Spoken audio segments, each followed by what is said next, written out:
I finished year 11 at school, and I had the choice. I had the choice of going to a vocational business course, or and then something was telling me about this health and social care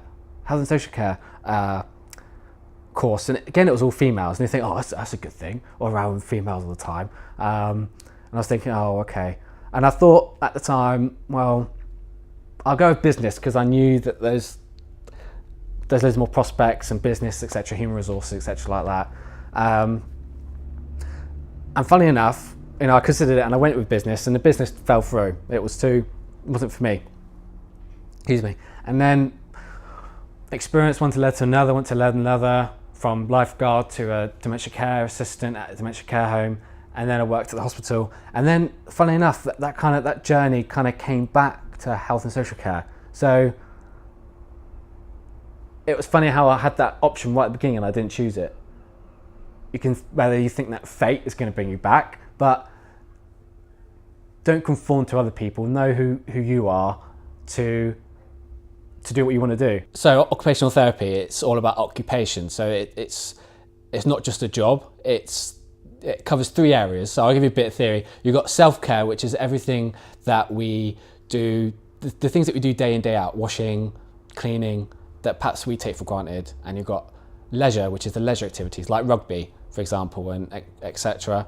And you've got productivity, which is the job side of things. So we do our sort of initial assessment, whereby we see what he can do, getting out of bed, toilet, bath, and what he finds important. And obviously, as I mentioned before, that it was meaningful for him to put on his socks.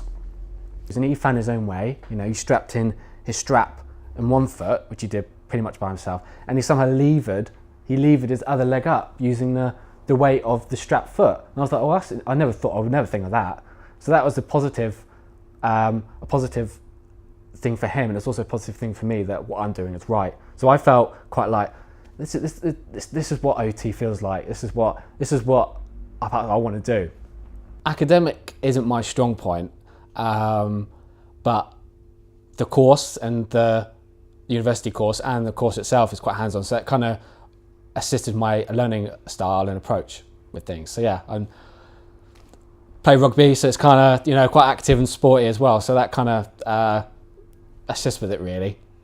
It's like any job, to be honest with you. It's like you just keep going up and up and what you want to do. It's world recognised, Australia, Canada, and it's a needed profession. And I know, I've heard that they use the profession to migrate to Australia, to Asia, range of countries. Specific with the NHS is you get a good pension and good future prospects, and I think NHS is very well known across the world, and especially if you've got experience in NHS, then you know that you're at a high calibre and you've been taught well. Perhaps future career possibilities that I would like to work in Canada, and I've always been here, I've always lived here, and I thought it'd be a good life adventure for me. Go ahead and do it. You don't want to be normal. Just turn up to the interviews and see what it's like. At least try something out first before you. More or less, maybe I rebelled against that. I think everyone should have that equal chance, that equal start, and I used to think that